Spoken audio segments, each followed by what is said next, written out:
Welcome to another edition of Trail Runner Nation. I'm Don Freeman. And I'm Scott Warr, and returning guest. I need to go back and look and see how many times Ian Sharman has been on our podcast.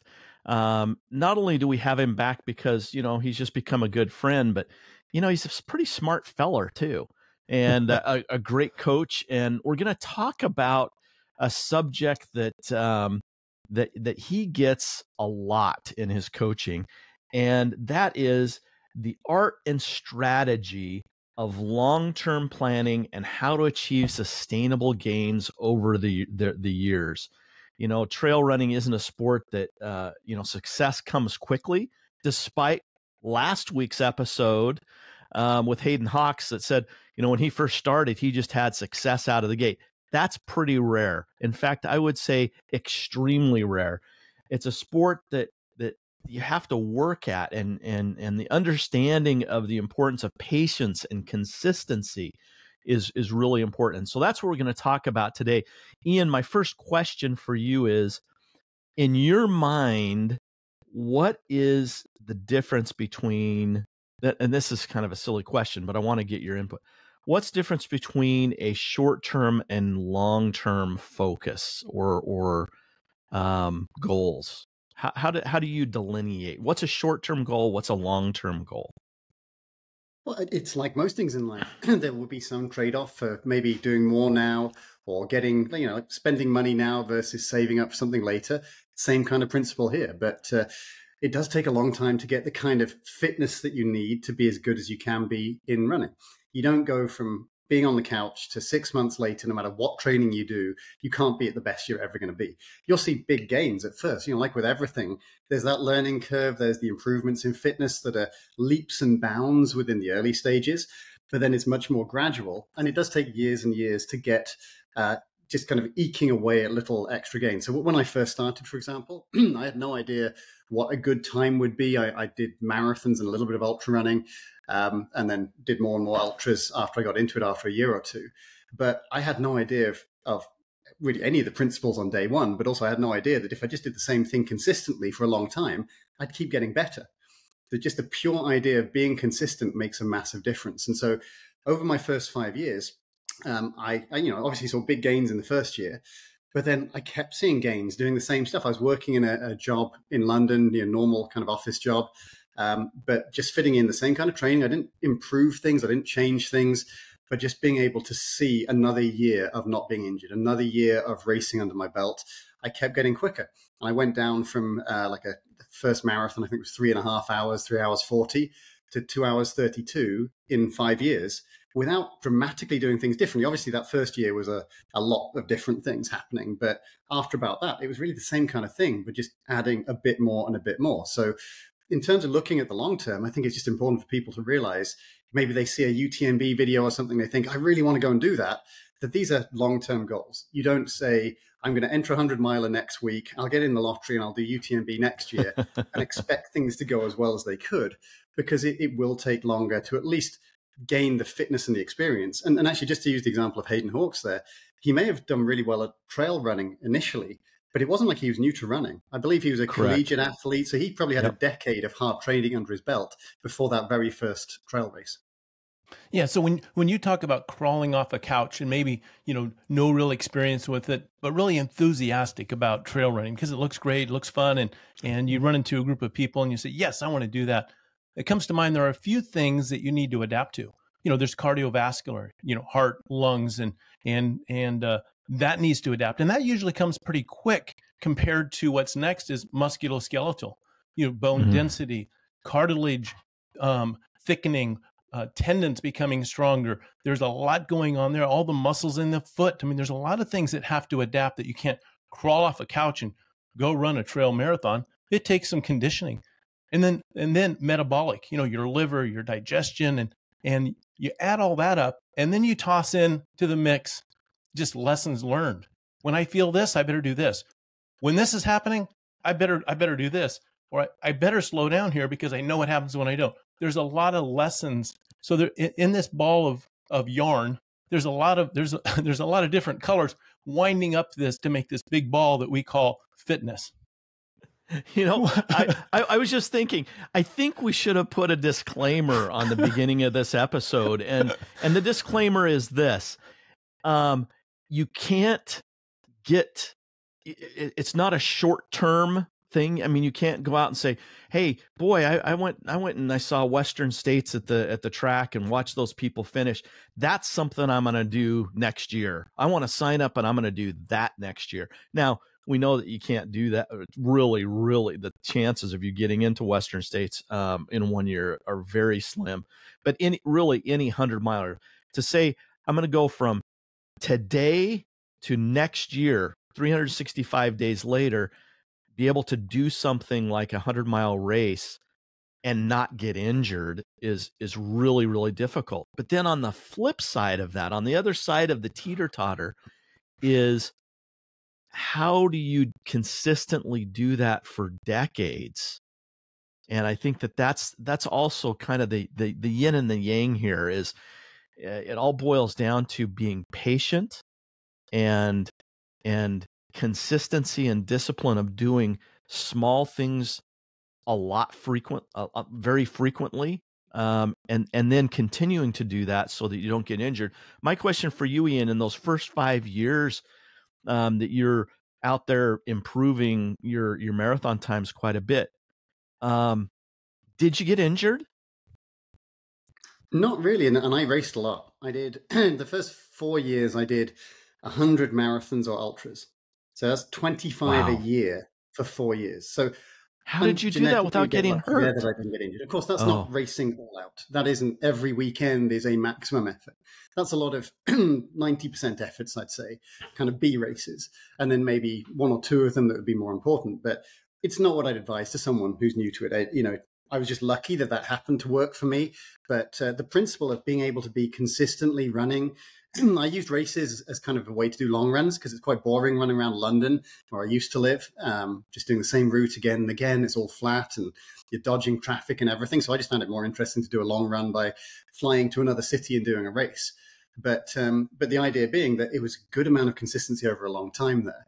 And being consistently good is better than being heroic every now and then. And by that, I mean just knocking out good week after good week, good month after good month for long periods is going to matter much more than here's the latest workout that you get from some influencer online that is the secret sauce for the Norwegian runners or something.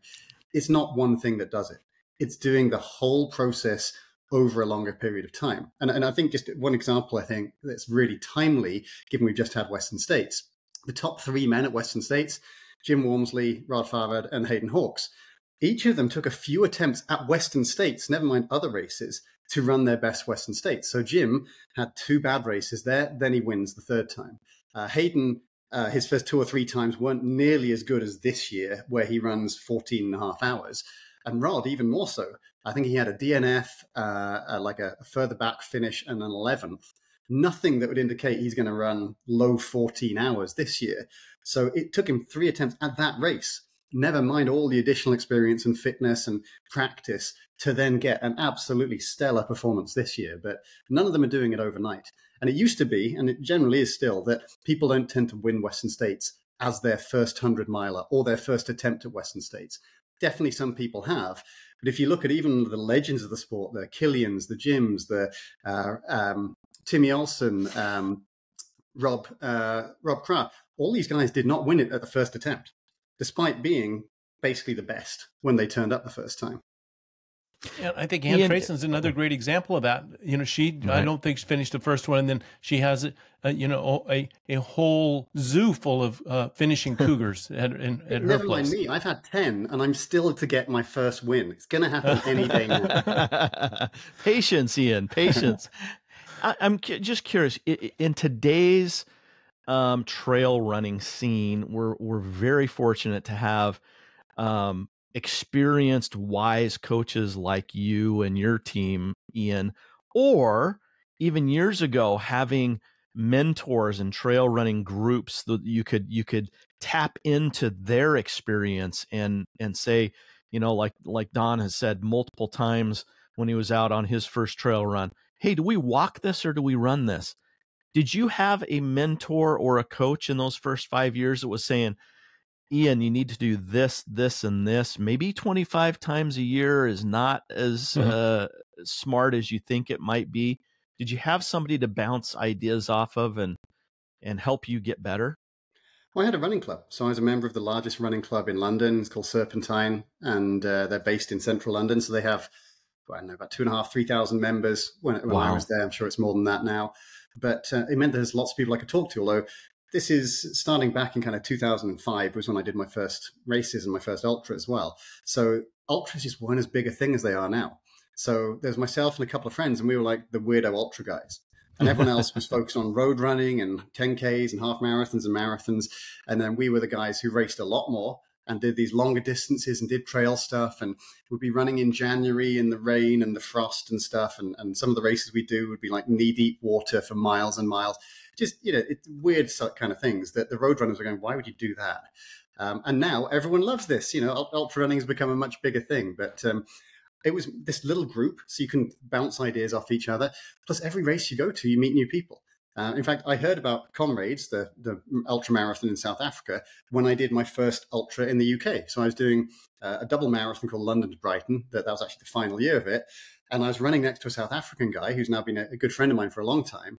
And he told me about this race. And it's like, wow, that's, sounds really cool. And it's the biggest ultra in the world. And I've never been to South Africa. So you get ideas and you get inspiration at the races as well as from your training partners. But I didn't have a whole lot of people who were like the wise old beard ultra runner telling me stuff, because there just weren't that many people to meet. But even still at ultra races, I could talk to people like that and you get ideas. And one of the things I found quite early is that there's always something crazier. You go to your first 50 miler and they're talking about a 100 mile. You go to your first 100 miler, they're talking about a cross-continental run. You meet someone who's done cross-continental, then they go, oh yeah, there's the guy who ran around the world. There's always another level.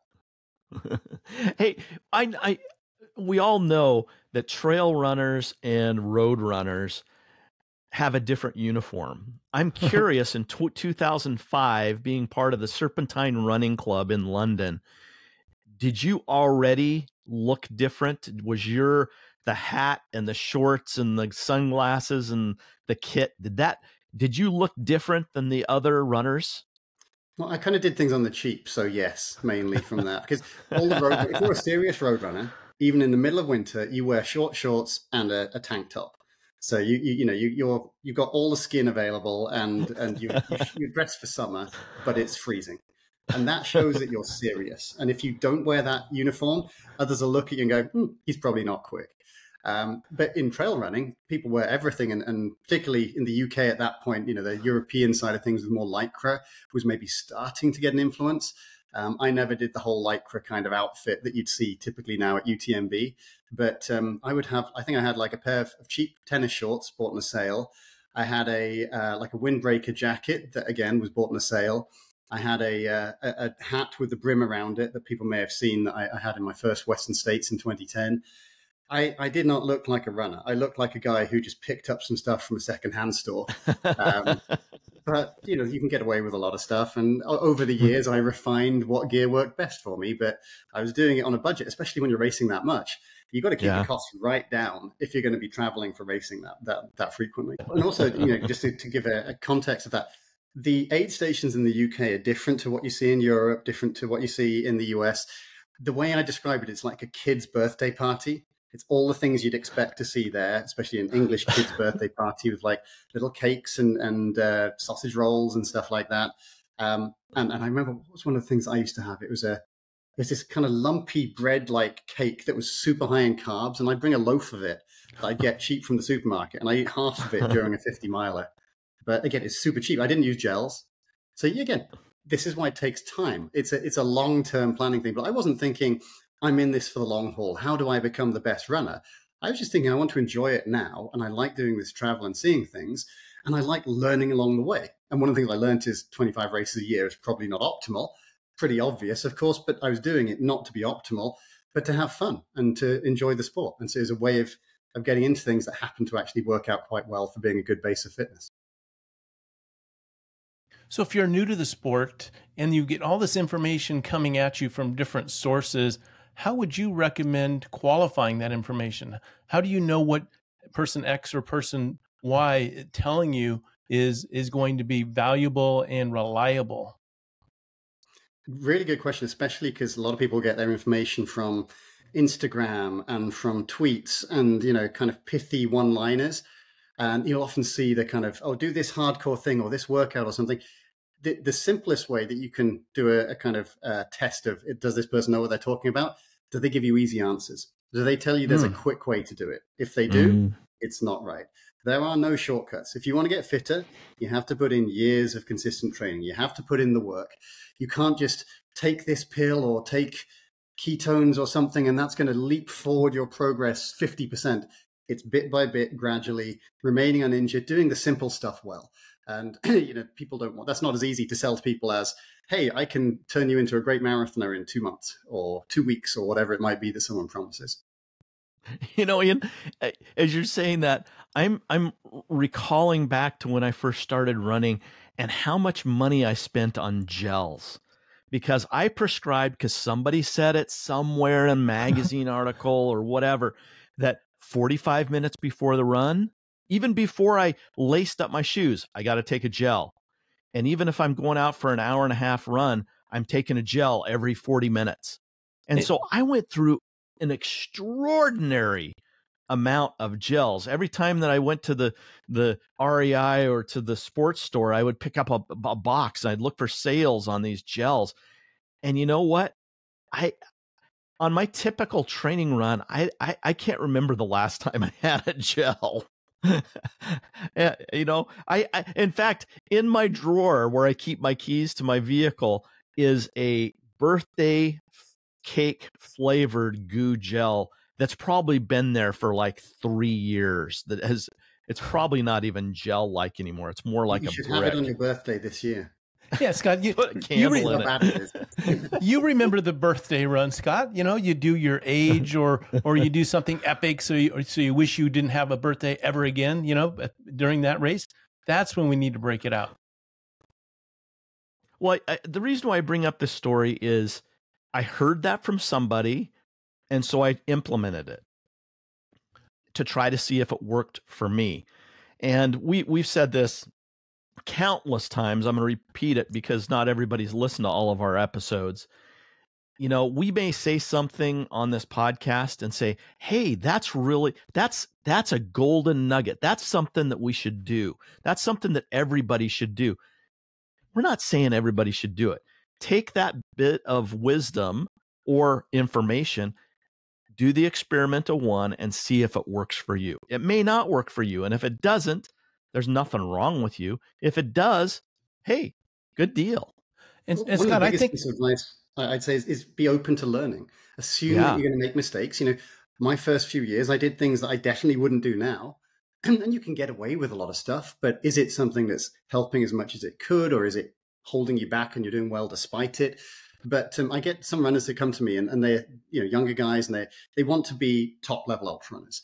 So they're saying, how can you get me to, I just saw Jim Walmsley win this race. How do I do that? and they're fit guys. These are guys with some talent, definitely. So it's not unbelievably impossible that they could be really good. But I say to them, it's not going to happen overnight. So don't be thinking that when you do your 100-miler this year or your this race or that where there's some competition, that's going to be your big breakout because you've been running for a year on the trails. It's going to take a bit of time, but that's okay. Just change the mindset to look at the bigger picture of, I'm a young 20-something guy. I've got time ahead of me. I've got time to build up the experience and the fitness, to learn from being at races, to learn from what other people are doing, to learn from their coach, hopefully as well, and speed up that progress. But there is kind of an impatience I think a lot of people have because everyone wants to see results overnight. People want to see weight loss now. They don't want to have it over a few years of doing it in a sustainable way and having a healthy lifestyle. They want to have a pill that'll do it right now. Same kind of thing with performance and running, that people want to see very quick results. But if you just reframe it, that it's not just about what's your position and your time, but what did you learn? What was enjoyable? What experience did you have? And again, going back to my initial running, I was having the experience of doing all these races around the world, particularly in different European cities, doing different types of things. So some road running, some mountain running, and living in dead flat London, doing a mountain race is really exotic because you can't really train for that easily. And I had no idea how to. I didn't even have access to a treadmill. But if you're looking at it as this is all new information, this is making me enjoy and appreciate the sport more, not just get better, but to be able to grow in the sport. That, I'd say, is the kind of really important thing that allows for people to not just get better, because we're not measuring it just as are you quicker or not, but to enjoy and be deeper in the sport in a way that works for the long term and that they'll care about 10 years from now and 20 years from now. And to Scott, the point of, so who do you believe? I think that 45-minute interval, it was right on the package. I think you could read that on that goop. Take 45 minutes before and every 45 minutes that you expect to continue running. I think that was the source. So you can't even believe instruction packages anymore. You can't believe advertising. I can't believe that would be a factor. Wow. What an epiphany. I never knew. And sometimes you can't even believe the nutritional facts on that gel. No, exactly. Yeah. Ooh. We won't get specific on that. Ian, how do you stay motivated through the years when maybe you are not seeing the dramatic increases that you did when you first started running, or how do you keep that motivation to be disciplined and consistent with your training? Well, I think that's kind of the crux of what our discussion today is about. It's not about how do you get as fit as you can possibly be and what is the time frame for that. It is how do you get the most out of being a runner? And a runner doesn't just mean trails. It just doesn't mean roads. It doesn't mean short, long. It means running in general. And so that also gives you a bit more flexibility if you think of yourself as doing more elements within the sport, and that it could even be that you're an athlete. So in winter, you do skiing. In summer, you do running. But having that variation. So again, I think that the idea for me in particular, I've seen with people I coach and that I've fully realized in my own running as well, is that I want to be able to feel like I'm progressing. But you can define progression in different ways. It isn't just, are you quicker?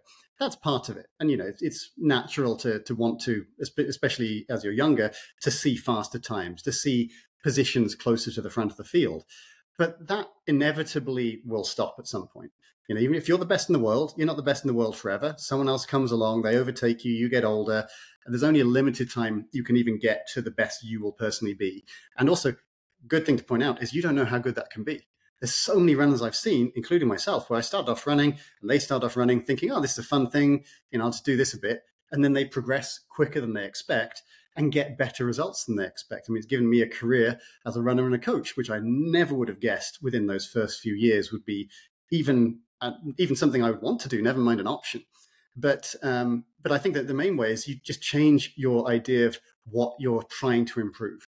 So maybe it's that you're doing something longer. I mean, we see this a lot. People move up from the marathon to ultras. People move up now from 100 milers to 200 milers. Maybe they feel like they've done the best they can do. They're not seeing any more improvement in terms of how well they do one distance. So they go to a different distance, usually longer, because then that's more about endurance, less about speed. So particularly with age, you're more likely to benefit from the experience and the endurance of many, many years of training versus maybe losing a bit of that top end speed. But I think it doesn't have to be, again, about going to a new distance and then doing that really well. It could just be enjoying different things. It could be you've always raced in North America. So now in your older age or retirement or whatever it might be, you want to experience more of the world. So maybe that's that you want to do races in every continent. Maybe it's that you want to do some more of these new UTMB races. Maybe it's that you want to try out a road ultra if all you've ever done is trail ultras. But there's a lot of potential things. And I think people don't often even ask themselves the question about what they want to do.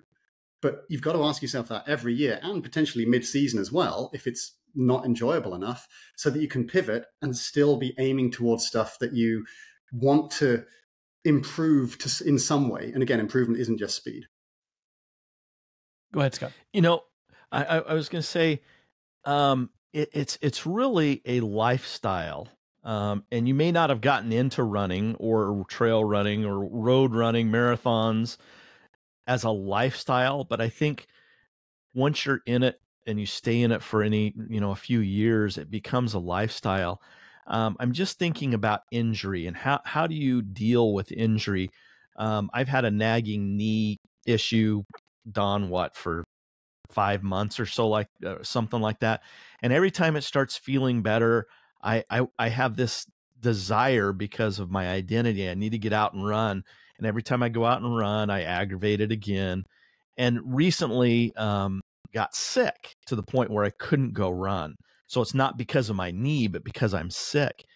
And I'll tell you, it has been an amazing knee recovery time for me.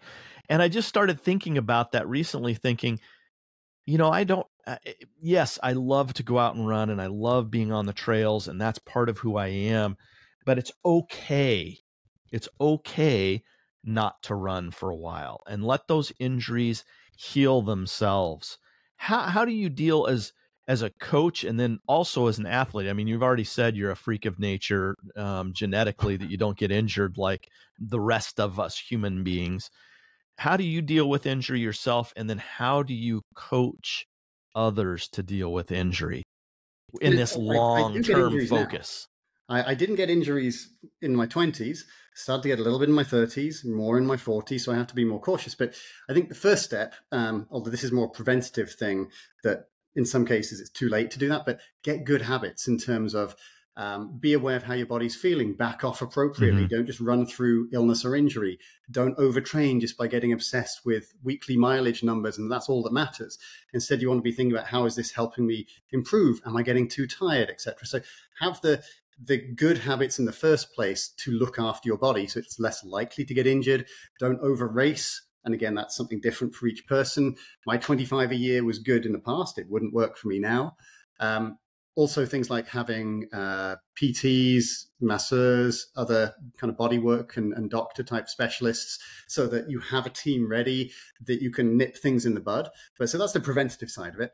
But then in the moment now, when you are where you are, still doing those things and being aware of how you feel, but adjusting your training. Don't try and do the training that a friend is doing. Don't try and do the training that you did 10 years ago, especially if you're aging. I've adjusted my training. I know which things are going to be higher risk.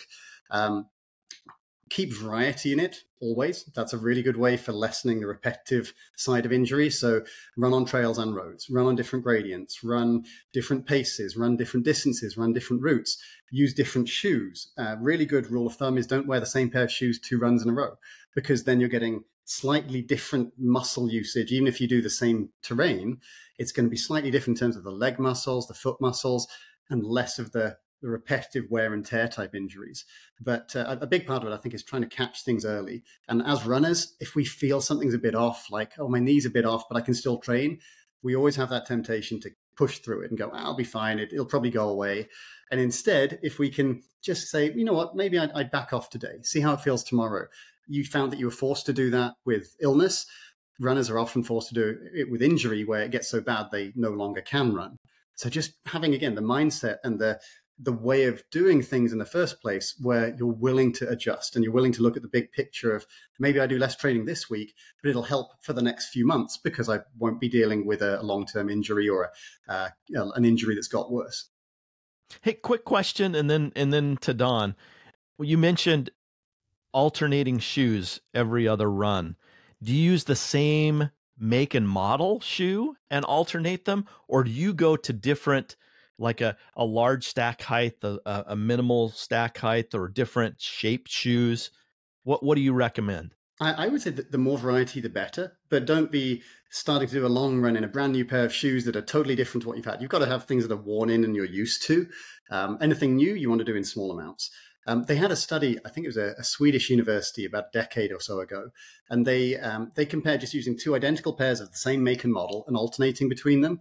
And they found that it was more than a third lower chance of getting injured just by doing that, because the slight changes in even identical shoes and in terms of the foam being compacted here or there, or even with that tiny change, they found it's helpful. So theoretically, a bigger change means more variety, which means less repetition.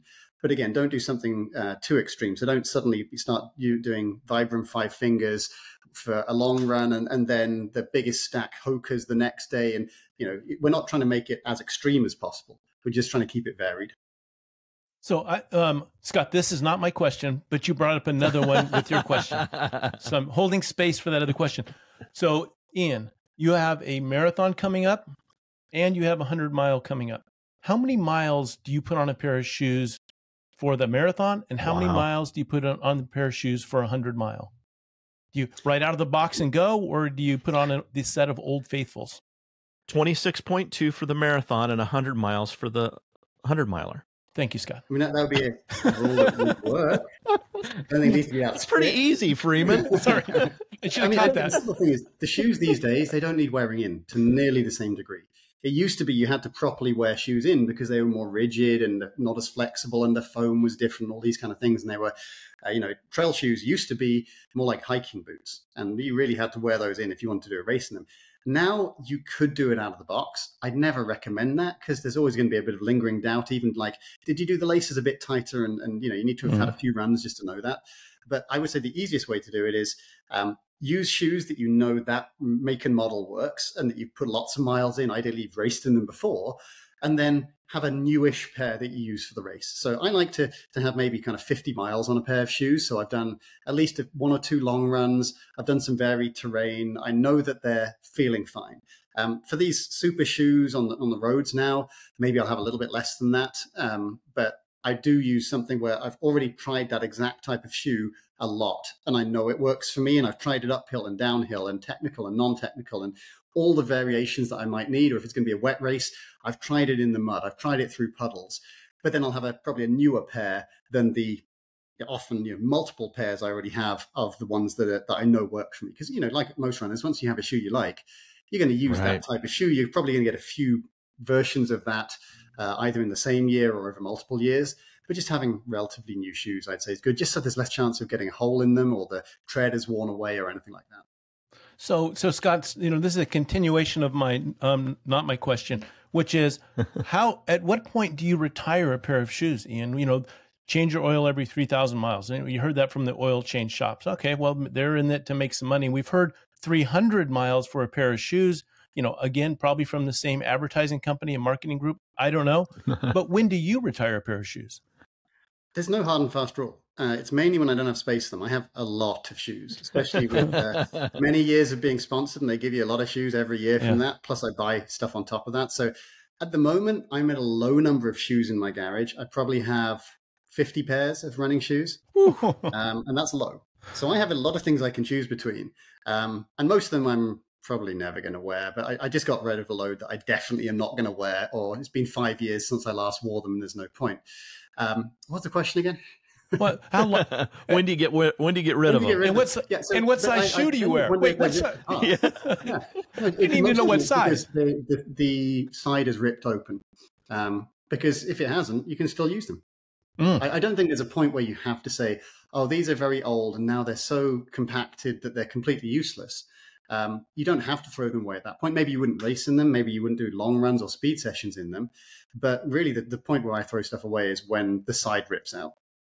I'm not surprised. Go ahead, Scott. I said, do you have a pair of shoes? And I can tell you exactly where they are in my garage, and I can tell you the make and model. It's a shoe that I just absolutely love the look of, but it doesn't work for my foot, and I won't throw it away. I won't even mow the lawn in these shoes, but I won't throw it away because I just love the look of it. But I know I'm never going to wear them again. Do you have a pair like that, Don? There's two things you can do about that. One of them is make them walking shoes instead of running shoes. So I have some pairs where it's like, they're newish and they feel comfortable enough. I don't like running in them. They don't feel right, or they're not as good as something else I'd rather run in. So at that point, when you bought them, I'll potentially use them for walks. I do a lot of walking in general. The other thing is, so I throw away stuff when it's totally useless and ripped open. If I, like this last couple of weeks, I had a whole load of shoes that were fairly new that I just realized I hadn't worn for years. So I take them to the local running store and they're able to recycle them. And I'm not sure exactly where they go. I think it might be to people in Africa, but it's certainly to people who don't have easy access to shoes. So, that's another option as well. If there's just stuff you're not using and you're not even going to use it for walking, you might as well clear out some space. I know my wife was very happy when I cleared out a whole lot of shoes recently. But yeah, you can always donate them if you're just not finding something that you'd like to use, or maybe you used to like them and you put a bit of miles in them, but now there's newer models and you just prefer them, so you're just not going to use the old model. So we know the low is 50 shoes. What has the high been in in your wife's The garage. Charmin garage. Yeah, the Charmin garage. Were you still able to bring your car in the garage? The cars are outside. Luckily, we have a fair amount of space in the garage, but probably about 100. But I know a lot of runners where these are normal numbers, especially sponsored runners, because you get given 10 pairs a year, and if you don't throw stuff away, it accumulates. So I know Max King has a similar kind of issue. He's a couple of miles from here, and I just saw his garage recently, and he's got a lot of pairs of shoes in there too. That's great. Hey, I want to go back to something that Scott, Don said. I want to answer your question about the shoe that I bought, because I want to tell you about it. Because I remember the shoe distinctively. Which pair of shoes? I ordered it online. I know which one they are. Do you? I know which one they are. Tell me which one it is, and we'll see if you're right. They're purple. They were the Montrail. Yes, you're right. They were purple. They look so fast. They had the letters Montrail written across the side, and they looked so nice. And I said, yes, I'm going to buy. And okay, they weren't my size. They're a little bit small, but they can't be that off. So I wear it in my street shoes. I wear it, but not my run. So I selected it and I got it. And they were the tightest shoe, the worst shoe. I never wore it on a run ever. And they were miserable. I kept it for years because it was such a good looking shoe, but it wasn't functional. So that was my mistake. It was an online purchase. I wouldn't have bought it if I was at a running store, brick and mortar, but that shoe sticks out of my mind. The Montrail shoe. I think every runner's had that in their past. Yeah, good. Yeah. Hey, I want to get back to something that Don mentioned earlier in the podcast and get some ideas, kind of rules of thumb. Don mentioned that it's much quicker to get cardiovascular fitness and strength versus the soft tissue or the fascia or the connective tissue optimized for running. Can you give us a rule of thumb from a coaching standpoint, Ian? Somebody goes and they say, hey, I want to start running. So they hire you or one of your other coaches at Charmin Ultra. How long does it take to improve cardiovascular fitness versus how long does it take for that soft tissue, connective tissue fascia to develop? And I know you're going to say, well, that depends. Rule of thumb here. Is it a few months? Is it a few years? Is it a decade? Give us a rule of thumb so I can have some expectations. It's better to say, in terms of which things adapt quicker. So your muscles adapt quickest because they get the most blood flow. They also recover the quickest after racing. Then you get the stuff around the joints, the connective tissue, as you say, the ligaments and tendons. Then the bone is even slower because, again, there's less blood flow to it. And so a really good example I like to use for this is, I think it's after the London Olympics, so 2012, there was a gold medalist female cyclist. So incredibly fit, hardcore training person, young, everything about her, you'd have thought, oh, she's going to be great at running as well. She entered the London Marathon and she got stress fractures almost immediately, because she was used to a non-impact sport. So she had massive amounts of muscular fitness. Her ligaments and tendons could take a lot, but her bones couldn't. So it really depends on the history of that person, their age. Women are going to be more likely to have bone issues, but men easily can as well. Your diet as well. If you're not eating enough, you're more likely to not be adapting as well and pick up injuries that way. But getting stress fractures and bone injuries is one of the most common things that'll happen when someone is new to running and they do too much too soon, because they can feel like the muscles can take it and they're starting to feel good, but then they overdo it. They get overexcited and then get a bone injury of some kind. So there's no exact number for that. I mean, it's no like, oh, do the 10% rule and it's safe to increase gradually. Right. It's really going to depend on that person, but go a bit less than you think you should. So again, looking at some of the runners that I've been helping in their younger part of their career, wanting to be really, really good, they see the mileage the top guys are doing, and they want to go to that as soon as they can. And in many cases, their muscles can take it. I've certainly seen this with a lot of runners where they could withstand high mileage in terms of their muscular adaptations, their recovery. I had one guy who's a triathlete, so he's got a lot of base from that, and he's done a lot of swimming and cycling that makes him even fitter muscular-wise for running. But again, there's the issues with bones if you do things too quickly. So it is a step-by-step. Don't expect to ramp it up too quickly. I did my first 100 miler 5 years after my first marathon. And I think that's not an unreasonable way to do it, to gain enough adaptation physically as well as experience to gradually build up. It also gives you time then to do 50Ks and 50 milers and 100Ks and do all the intermediate stuff that's helping your body get where you need to be, as well as the tactics and the pacing and the things you just don't deal with shorter stuff, like how is your stomach going to stay good, and what's it like mentally when you're having a bad patch 10 hours into a race or 20 hours into a race. So that there really is no timeline, and some people can do it a lot quicker. I mean, I got into marathons and did my first marathon 4 months after I started running, my second marathon 2 weeks later, my first ultra 3 months after that. That was a double marathon. None of it injured me. I was 24, 25, and genetically I was a bit lucky. But if someone else, same age, similar kind of background did that, they may well get injured immediately. So it's really a case of it's better to be too cautious than too aggressive. And again, to be thinking about this being a long-term process. So I wasn't rushing it thinking, well, I want to be as good as I can be next year because I want to race these top guys. And that taking that pressure off, I think, is a big part of not rushing things. And in fairness, as I recall, you had quite a career of playing soccer, a lot of running, a lot of fast stop starts. So a lot of impact. You had gained some ligament strength, tendon strength, and the cartilage that for the meniscus that sits between the tibia and the femur, that had increased in density and strength. So your numbers make sense when you look back at the history. Someone right off the couch, no chance. Exactly. The background is so important. And right. One of the best backgrounds you can have for being a trail runner is being a soccer player. Probably a basketball player, I'd say too, because there's all the quick changes of direction. Your ankles are going to have to be strong. You're used to quick feet. Anything that's getting used to quick feet and strength around that ankle is going to be, and knee is going to be really helpful. So yeah, it definitely helped that I've been playing soccer my whole life, as well as multiple other sports. So I had a good base from that. And also soccer, of course, is very cardio based. It's a lot of it's about endurance. And to keep in mind when we talked about the muscle being a direct blood supply, ligaments and cartilage, tendons being an avascular, not having a direct blood supply. When it comes to recovery, longer periods of time, they don't have the building blocks coming in to repair these. So it's important to have patience, recognize that, hey, I think I have a tendon strain here. This is going to take a little bit longer than the middle of the quadricep or hamstring. That's going to be a little more forgiving and less time. So we have to keep that in mind too. What's broken and what needs to repair. It's the same idea of being consistent. So the biggest thing that gets in the way of most committed runners being consistent is getting injured. And it could be that they're doing too much training. It could be they're not backing off when they're injured.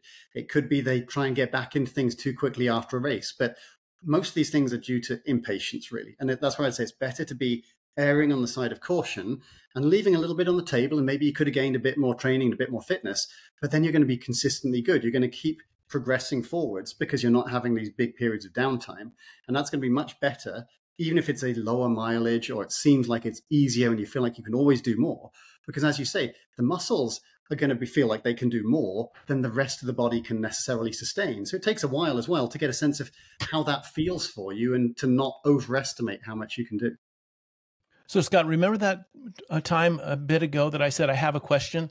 I'm ready to You remembered it? No, I'm ready to bring it in.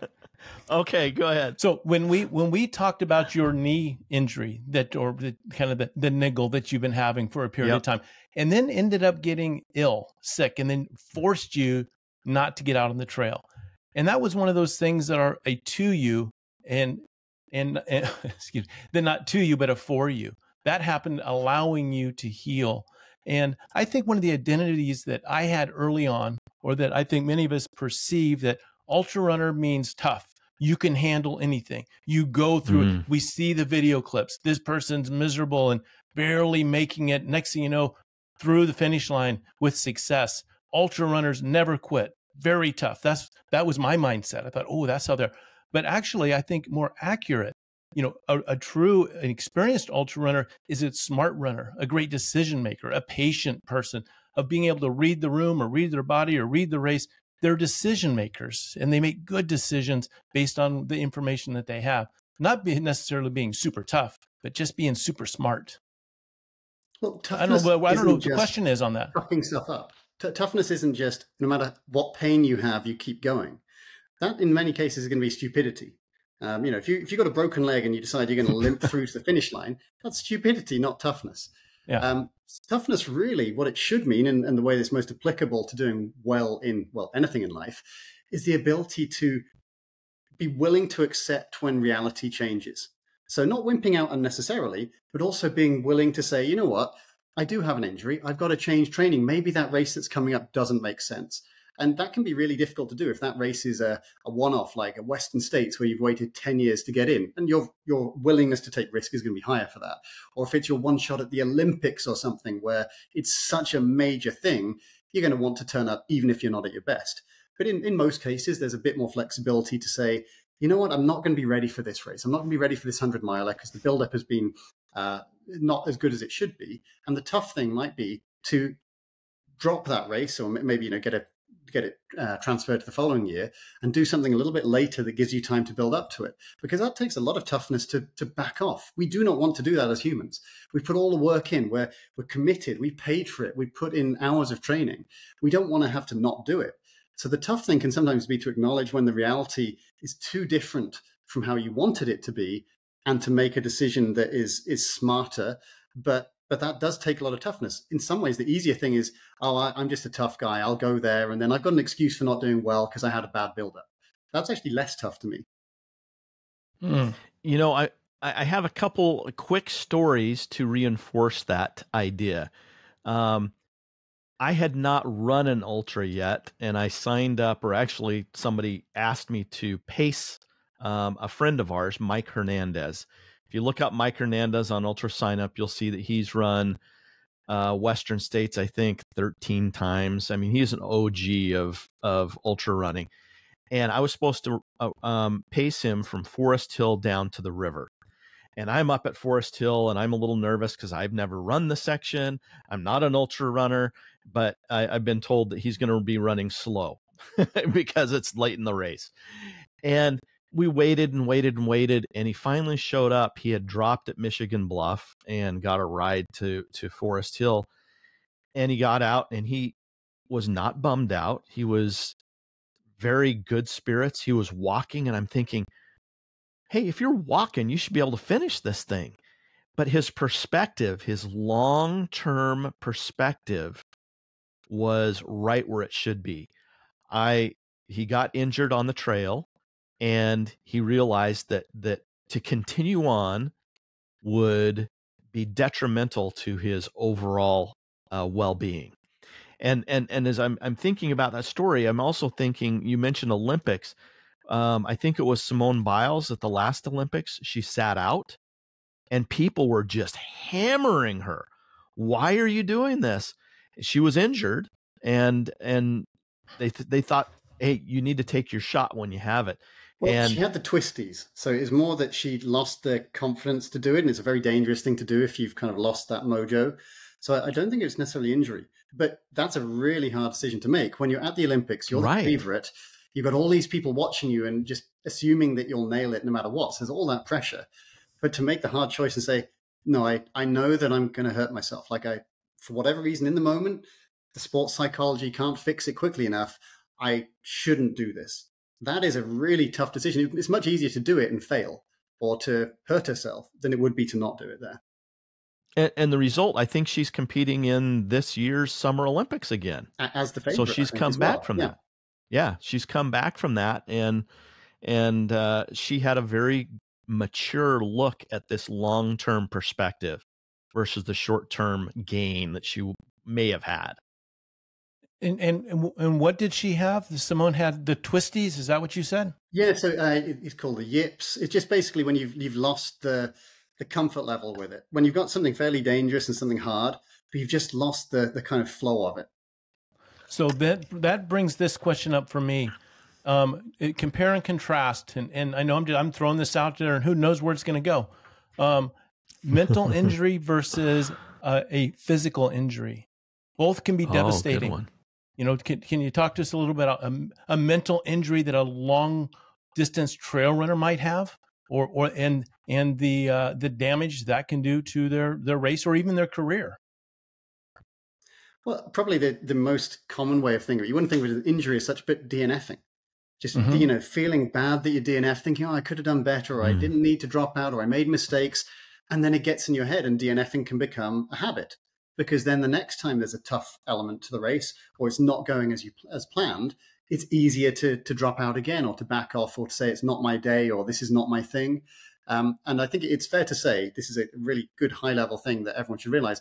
Every ultra runner, good and bad, fast and slow, who does 100-milers and does long races and does hard stuff, at some point in the race thinks, why am I here? I don't like this. I don't want to do this. Every single one.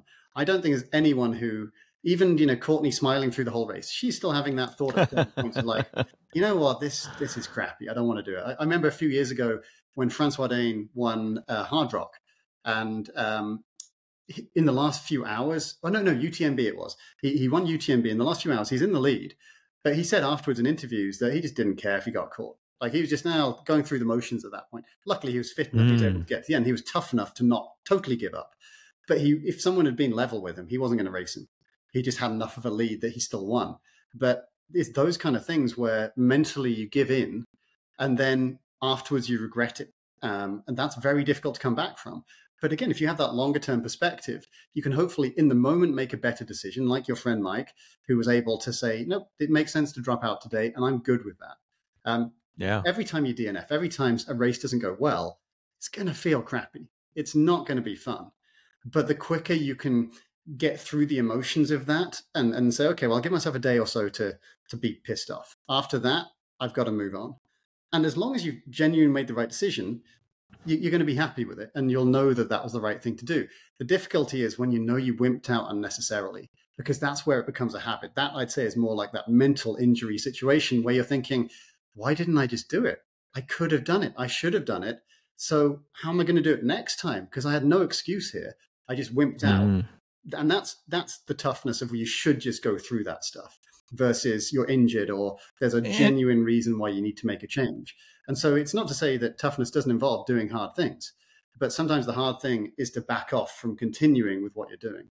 And as long as you can think through that rationally, and a lot of this, I think, comes down to thinking through it in advance of the race versus just in the moment when you've got a lot of emotions, you're tired, your brain isn't functioning as well as it could, then you're more likely to make the right decisions there. So when I go into a race, I'll have an idea of what would it take for me to DNF. And there's going to be different thresholds for different races. When I did the Grand Slam in 2013, I knew I had to get through 400-milers. And I said, the way that I'm going to do that is I'm going to finish unless I'm going to the hospital. And I genuinely meant it. So I said, if I'm having a crappy race, if I'm at the back of the field, if I'm going slower, I'll do everything I can, not just to finish, but to do my best race. Like I'm finishing it either way. I know that. That's ironclad in my mind. But unless I've got some major medical issue, I'm going to try and do it as well as I can because there's 400s here. Stuff's going to go wrong. I can tell that in advance. I'm not going to have 4 perfect races with no issues. So I have to be prepared to go through that. So the thought process in advance of the race, it makes a big difference in terms of what would be the threshold where you would change things. And then it isn't as difficult in the moment to make the smart decision. And again, my threshold there was higher than probably any other race I've ever done.